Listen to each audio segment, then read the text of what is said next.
Kasih Mbak Nunung, mohon izin Bu Zita. Assalamualaikum warahmatullahi wabarakatuh. Selamat pagi dan salam sejahtera. Om Swastiastu, Namo Buddhaya, salam kebajikan.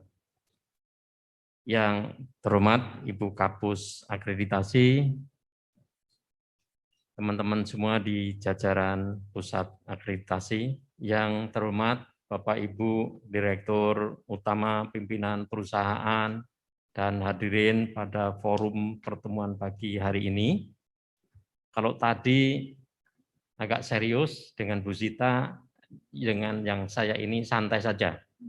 Jadi makin siang, tapi masih cukup mendung, mataharinya juga belum keluar, tapi kita santai saja, mudah-mudahan yang ingin saya sampaikan nanti bisa kita resapi bersama, tidak banyak, paling 10 menit, dan ini juga bukan sesuatu resep yang manjur atau apapun, tetapi ini bola umpan yang saya sampaikan kepada Bapak Ibu, mudah-mudahan Bapak Ibu nanti bisa menangkap dan kemudian menindaklanjuti demi kebaikan kita bersama.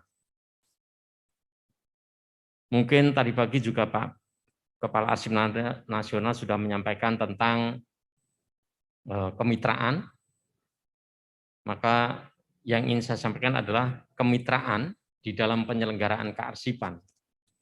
Yang bermitra siapa saja adalah lembaga pemerintah dengan kalangan bisnis, badan usaha, kalangan badan usaha dengan badan usaha, dan siapapun yang akan terlibat di dalam upaya penyelenggaraan kearsipan demi kualitas penyelenggaraan kearsipan itu. Perlu saya sampaikan kepada Bapak Ibu sekalian, bahwa urusan kearsipan begitu luas, maka tidak mungkin Arsip Nasional atas nama negara bisa menyelenggarakan sendiri. Untuk itu Undang-Undang 43 11 tahun yang lalu sudah disadari tahun 2009 bahwa masyarakat diberikan peran serta yang proporsional, yang memadai untuk ikut melakukan kegiatan dalam lingkup penyelenggaraan kearsipan. Untuk itu kemitraan melalui diskusi awal ini kita ingin membangun sinergi tata kelola arsip lintas pemeran. Jadi peran sebagai regulator nanti berperan seperti apa, tidak mempersulit peran pemeran bagi eksekutor. Kemudian dalam kaitan dengan lembaga-lembaga usaha yang mulai banyak, mudah-mudahan tidak terjadi persaingan yang tidak sehat. Dari sana maka kemudian ketika iklim usaha, iklim komunikasi antar pemerintah dengan badan usaha dan antar badan usaha itu sendiri tercipta dengan baik, diharapkan kualitas penyediaan barang dan jasa bidang kearsipan bisa memenuhi standar, dan sehingga tata kelola arsip memenuhi tujuannya, berkualitas.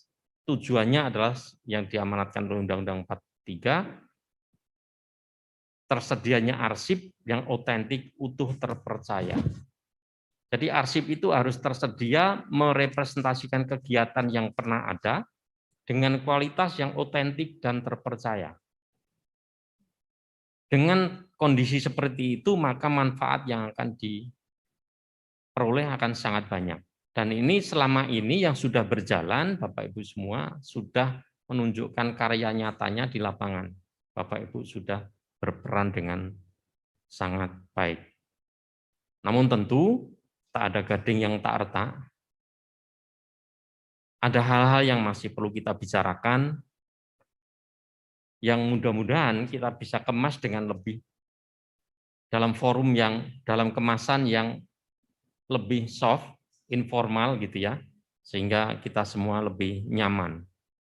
Kondisi saat ini, saya mencoba, dan ini tentu Bapak Ibu sudah tahu, kebutuhan atas jasa kearsipan semakin meningkat. Ini dilatar belakangi oleh kebutuhan pada tertib arsip ini semakin dirasakan. Kalau dulu untuk tertib arsip masih harus dikejar-kejar, didorong-dorong, sekarang sudah menjadi kebutuhan. Karena apa? Di balik itu semua kegiatan itu harus dipertanggungjawabkan pada level apapun, baik lembaga publik maupun lembaga privat.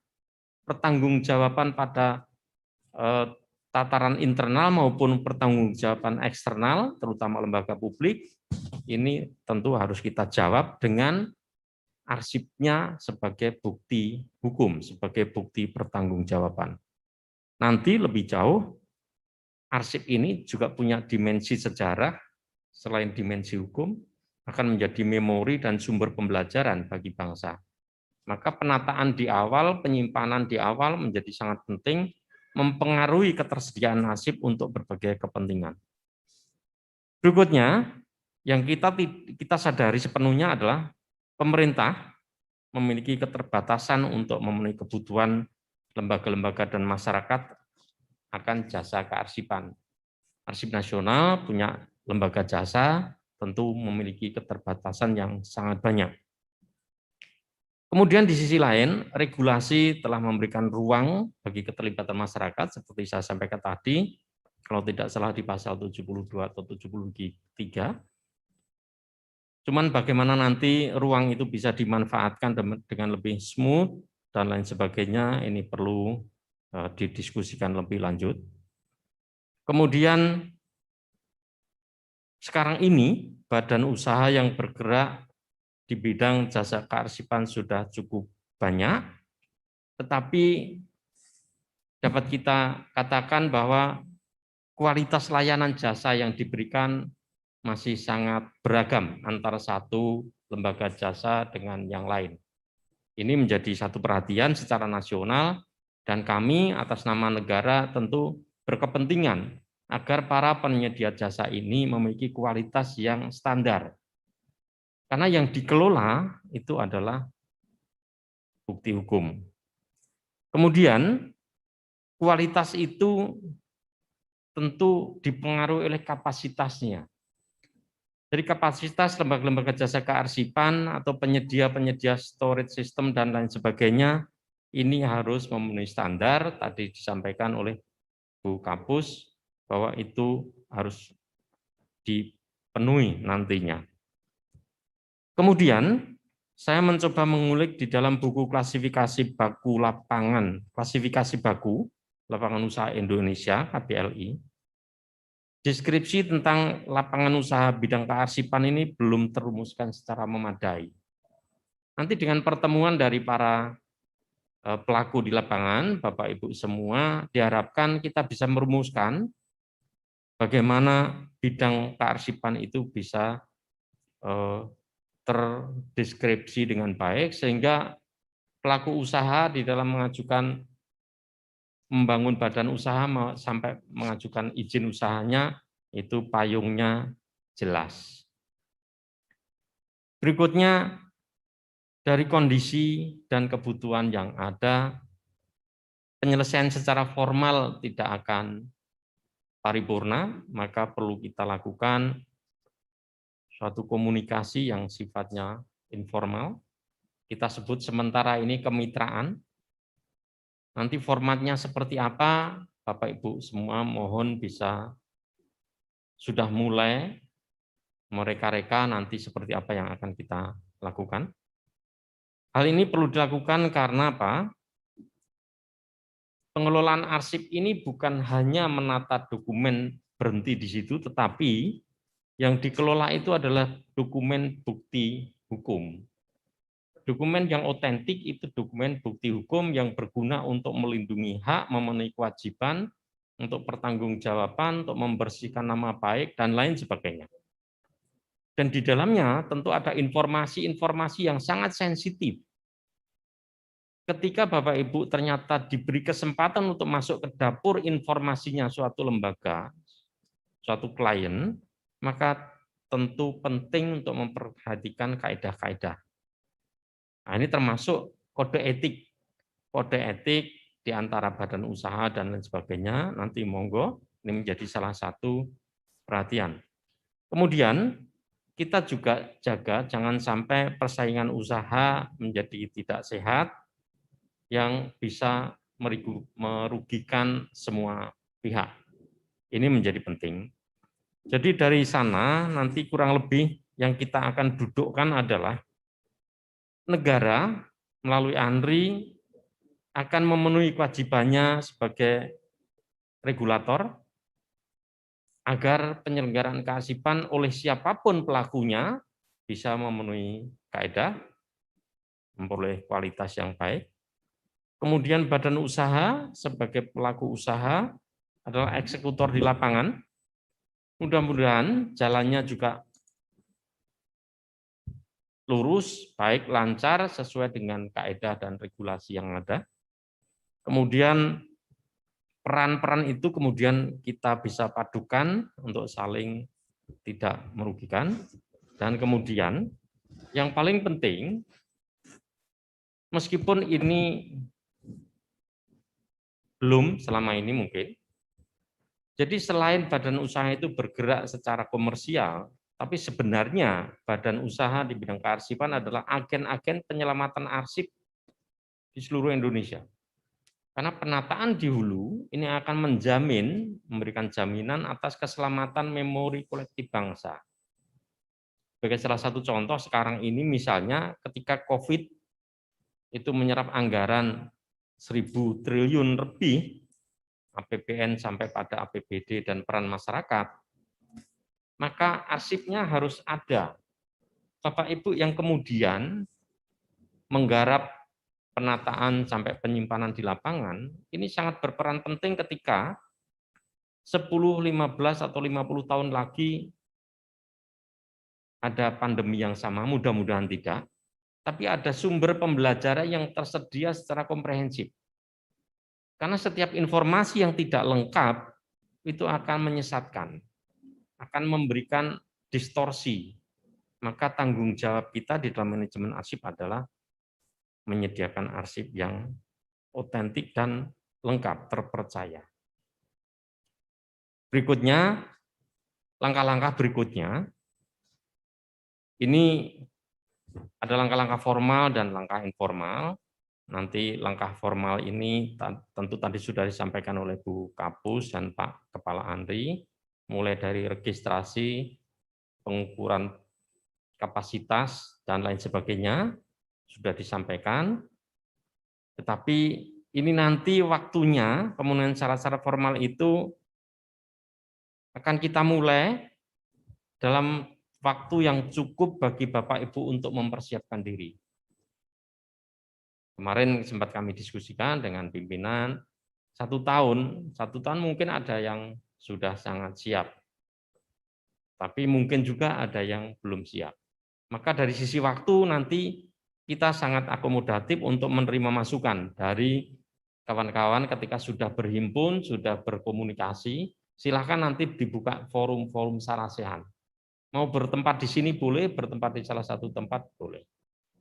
Jadi tempat untuk mensyaratkan tadi ya Bu Kapus itu nanti kita cukup akomodatif.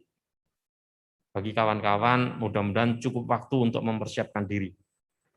Ini penting karena apa? Ya tentunya kalau kita bisa lebih maju, tidak hanya berkutat di negeri sendiri, kalau kita bisa menjual jasa ke luar negeri, menurut saya ini akan lebih baik juga. Karena di sisi lain juga sudah pemodal asing sudah mulai melirik bidang usaha ini. Ini dari sisi usaha, tapi dari sisi kesiapan kita untuk menjawab tantangan di lapangan, tentu kita harus pikirkan bersama-sama. Kemudian secara informal, komunikasi, asosiasi, ikatan-ikatan informal, itu tentu perlu kita lakukan. Jangan sampai nanti terjadi perang harga dan lain sebagainya, seperti layaknya dunia usaha yang lain. Jangan sampai terjadi hal-hal yang ya bisa merugikan kita bersama. Jadi formatnya terus terang belum ketemu suatu format yang pas begitu, tetapi bisa saja nanti bisa saling bekerja sama ketika satu lembaga mendapatkan pekerjaan yang tidak bisa dikerjakan sendiri, bisa bergandeng dengan yang lain. Kalau tidak ada komunikasi, saya rasa itu akan sulit untuk dilakukan. Andri siap untuk menjembatani forum komunikasi antar badan usaha. Kebetulan Andri juga ada jasa kearsipan yang mudah-mudahan nanti status kelembagaannya juga akan kita tingkatkan. Kemudian yang paling penting adalah siapapun, ini umum, siapapun subjek hukum yang berperan di dalam penyelenggaraan kearsipan harus memenuhi standar kualitas. Standar kualitas ini tentunya ukurannya adalah formal, tetapi pendekatannya informal. Kalau kemitraannya secara detail, saya rasa kita bisa diskusikan dalam suatu forum yang lebih santai lagi, lebih konkret. Saya yakin Bapak Ibu punya pengalaman yang lebih untuk bagaimana memikirkan pola-pola kemitraan atau apapun namanya nanti. Sedangkan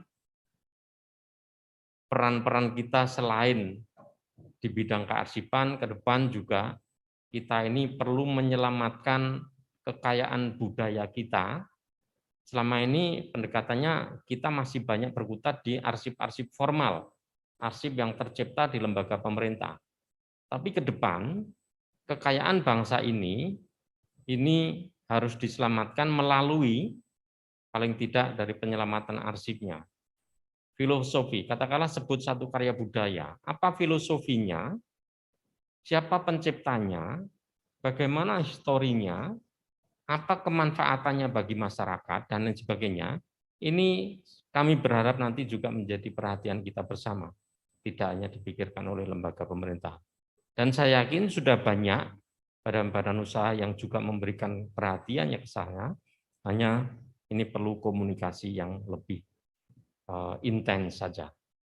Jadi Bapak Ibu sekalian, tidak banyak yang dapat saya sampaikan, intinya adalah mari berkomunikasi, dari komunikasi itu kita akan bisa rumuskan kemitraan yang seperti apa yang efektif, efisien, tanpa meninggalkan kaedah-kaedah. Kaedah badan komersial ya ada unsur komersial, tetapi namanya lembaga usaha tentu juga tidak akan meninggalkan misi sosial dan lain sebagainya. Itu yang dapat saya sampaikan. Saya secara pribadi maupun bagian dari Arsip Nasional mengucapkan terima kasih Bapak Ibu sudah memberikan perhatian pada bidang kearsipan dengan irama kerja dan kondisi masing-masing selama ini. Ke depan melalui komunikasi yang lebih terstruktur nanti, ke depan bisa lebih baik untuk semuanya. Serasa itu yang dapat saya sampaikan. Mohon maaf atas kekurangannya. Assalamualaikum warahmatullahi wabarakatuh.